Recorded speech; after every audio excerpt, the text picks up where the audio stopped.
And for that reason, this looks like a really good PlayStation 5 exclusive to me. We don't have a specific date for it, but I am certainly looking forward.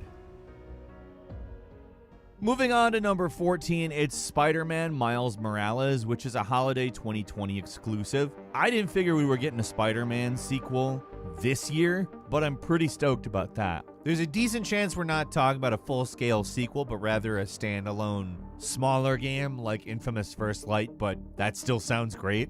Most likely, we're going to see it expand on the systems that we saw in Spider-Man, which was, as you know, really a great game. This time around, obviously, it's Miles Morales. I can't tell you exactly what continuity that places this in. Miles obviously is in a lot of different continuities, but I think we can have decent expectations as to exactly what the game itself will be, and let me tell you, I'm definitely ready for that specifically. Definitely looking forward to the holiday. And number 13 is Destruction All-Stars, which is just the coolest looking driving game. While they certainly did focus a lot on single-player games, and I appreciate it, when they went multiplayer, they made sure we were going to be stoked. Now, we don't know a lot about this title, but we do know that you play as a human who can get in and outside of a car in this wild arena destruction derby that looks to be a physics playground. Apparently, this is an exclusive game, and to me, that says, well, looks like they've got a killer multiplayer ad for the PlayStation 5. Because if it's even half as fun as it looks, it's that. Moving on to number 12, it's Ratchet & Clank Rift Apart, which not only shows us we get a new Ratchet & Clank title, not only shows us that Insomniac has the budget to do 2 games at once, not only gets us hyped and nostalgic at the same time, but it's also a tech demo. We got to see how the high-speed PS5 SSDs affect loading, and wow is the answer. We're just streaming in new worlds all the time, jumping through these portals, never loading once. It would be so incredibly complex to even fake all of this teleporting, but they're not faking it. Like, they're not loading in cheap geometry that looks like a level. They're loading in these huge detailed environments that look amazing. On top of that, the gameplay looks absolutely enjoyable as hell, and I cannot wait to return to the world of Ratchet & Clank. We don't have a release date for this one, but I'm there. At number 11 is Project Athia, a game that looks incredibly fast-paced for a Square Enix title, but at the same time has that Final Fantasy 15 look. Like, the environment to me is very reminiscent of that, and frankly it should be reminiscent of that. It's made by the same team. However, it looks like they added a lot of color to the equation. It looks to some extent that this game bases itself not just around combat, but also around environmental traversal, and it looks very interesting to me. It's very surreal looking, very otherworldly, and aesthetically reminded me of Dark Souls a little bit. However, the gameplay does look a lot faster in pace. We did not get a release date for this title, and given the fact that it has the word project in the name, it's probably gonna be a long time. But hey, Project Athia looks cool as hell. Moving on to number 10, it's Stray. It's that cat game from the Unreal Engine dude, and it looks beyond neat to me. Like, this is something we talked about when we were talking about the Unreal Engine, and it's probably not an exclusive, but it's really neat that they showed it here. Stray is this game where you play as what seems to be a delivery cat in this post-human world occupied exclusively by robots. It's really a charming looking title, and if it manages to be fun, it's probably going to be a classic, honestly.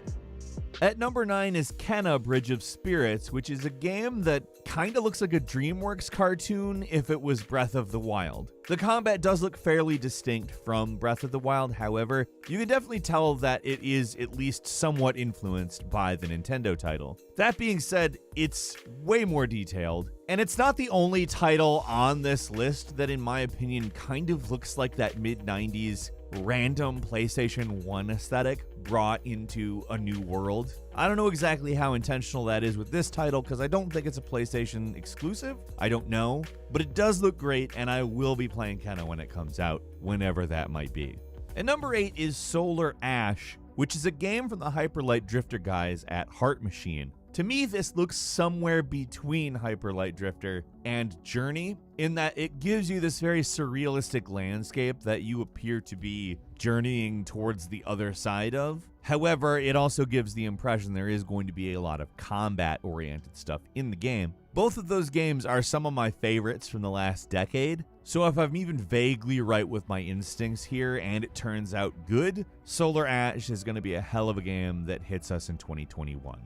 At number 7 is Little Devil Inside, a game that we still know relatively little about other than it's an action RPG that looks cool as hell. It has got a very distinct visual style and seems to send this samurai knight type out into various very hostile environments to complete missions. It does identify itself as a hack and slash. The Steam page for the PC version lists local co-op as a feature, which could be pretty cool, although again, we don't know exactly what this game will turn out to be. Still, we've seen a lot of varying environments with a lot of interesting enemies. My guess is that our guy is some kind of monster hunter and he's going off into the world to do that. Little Devil Inside looks great, can't wait to play it. At number 6 is Pragmata, which is a Capcom game that I don't know what to say about. I do not know if it takes place on Earth, if it takes place on the moon, if it takes place in VR. Clearly it's some kind of fake world, I'll say. But beyond that, we don't know a lot. It is intriguing though, and Capcom's kind of been on a roll lately, so I'm quite excited to see what this turns out to be. Pragmata is coming out in 2022 though, so it's going to be a while. At number 5, it's Hitman 3. I'm just totally there for Hitman 3. Hitman 1 and 2 have been phenomenal. They've really been graphical powerhouses themselves, but we have basically every reason to assume that this is in fact going to be an even bigger and better tour de force of the insane stealth franchise. The trailer hyped Agent 47's biggest contract ever, but I mean, that's not why I'm playing Hitman. I'm playing it because it's Hitman and it's wonderful. Give me more Hitman every day. Oh, I have to wait till January 2021. That sucks. At number 4 is a Demon's Souls remake. I don't know that I need to say a lot. It's basically the game that really started the Souls trend. It's obviously a little different than Dark Souls. It has a slightly goofier tone, but like very slightly goofier. I mean, I really have to emphasize slightly here, guys. However, it looks like a very beautiful total remake from the ground up of your journey towards fighting the old one. We do not have a release date for it. However, apparently there'll be 2 different graphical modes. One that favors fidelity and the other that favors frame rate. I can tell you I'll be up frame rate all the way. I can't wait to play Demon's Souls, to be honest with you. I'm totally there for this. And number 3 is Gran Turismo 7, which we didn't get a massive amount of detail about. However, the gameplay footage we saw of it was absolutely beautiful. I think that it got obscured a little bit. The stream quality wasn't amazing, and there is not a 4K version of it on YouTube yet. So what I've been able to see does suffer from some fairly bad compression artifacts. However, it is safe to say that the lighting and reflections and all of the stuff that ray tracing might improve definitely look very much improved. And they also made sure everyone knew that there's a full-blown campaign. I'm there, but also I definitely want some more details, guys. It's obviously a PS5 exclusive. Sony owns Gran Turismo, but we don't know when it's hitting. At number 2 is Resident Evil 8, which was not something we expected to see today. However, hey, I'm there for it. They took a bit of a turn into the supernatural, which sounds kind of odd, but honestly, like, this trailer blew my mind. It looks great. Also, the way they revealed it was a Resident Evil game was hilarious. They showed the word village, so you're like, a game called Village, what? And then revealed the Roman numerals 8 and wrote Resident Evil under. I mean, it was, I mean, fairly humorous in my opinion. But honestly, I feel like they really started a hype train here. I'm there for every choice in the trailer. Resident Evil 8 is going to hit sometime in 2021. We'll definitely be following it closely. And finally, Horizon Zero Dawn 2, which we all honestly kind of expected. Horizon was a really big game when it came out, and it really showed hey, single player games, guys. Single player games? Yeah, single player games. And I feel like that influence was really felt throughout this entire presentation. We were given a lot of single player games. And Horizon was really a big game that sort of reminded people that they could be really good and fresh and interesting. We're continuing the story here where the United States is the new area we'll be exploring. Obviously, this is a bleak post-apocalyptic future with robot dinosaurs everywhere, and apparently there's something definitely threatening the entire world, although we don't know much about it yet. Horizon 2, definitely an exclusive, and also no release date, doesn't stop us from getting hype. we've got some bonus mentions for you as well. I mean, there were a lot of games that we saw today. First is Sackboy: A Big Adventure, which looks to be sort of rebranding the Little Big Planet franchise into kind of a Super Mario 3D Land type thing, which I'm okay with. Bring that. Looks great. Looks like fun co-op. That's an exclusive. We also saw Jet. Jet, I don't know exactly what to say about. You look like you control some kind of a rocket on various different environments. Obviously, we're going to need to hear more about this to fully understand it. It's a small game. It does look interesting, though. Then we have NBA 2K21, which is probably the only way you're going to be watching the NBA for a while. I mean, you can set up some AI matches and do that, or just play it, because NBA 2K is, of course, a fun franchise. Our man looks super sweaty, and we didn't really get any like full-blown actual gameplay to make any judgments from, so it should be interesting when it hits current systems in fall 2020, and of course PS5 later in the year.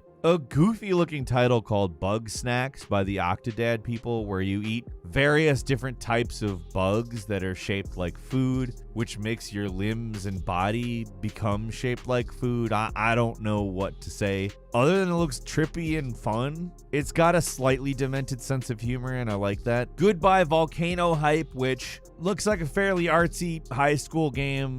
It's got a cool art style, looks kind of anime-ish. If you're into anthropomorphic animals and stories that appear to glorify high school alienation, this is the way to go for you. Oddworld Soulstorm is our next game. Looks like they're doing the right thing and making a 2D Abe game. I'm there for that. That's basically what I've wanted from the Oddworld inhabitants for a long time outside of the remakes. Remakes are great, might I add. And finally, for the VR folks, Astro's Playroom is making a return. I'm stoked about that, actually. Astro's Playroom is a really good platform game for VR, like surprisingly good. These are all welcome pieces of news that I'm pretty stoked about. But what are you most excited for? Leave us a comment. Let us know what you think. If you like this video, please click like. If you're not subscribed, now's a great time to do so. We upload brand new videos every day of the week, and the best way to see them first is, of course, a subscription. So click subscribe. Don't forget to enable all notifications. And as always, we thank you very much for watching this video. I'm Falcon. You can follow me on Twitter at Falcon the Hero.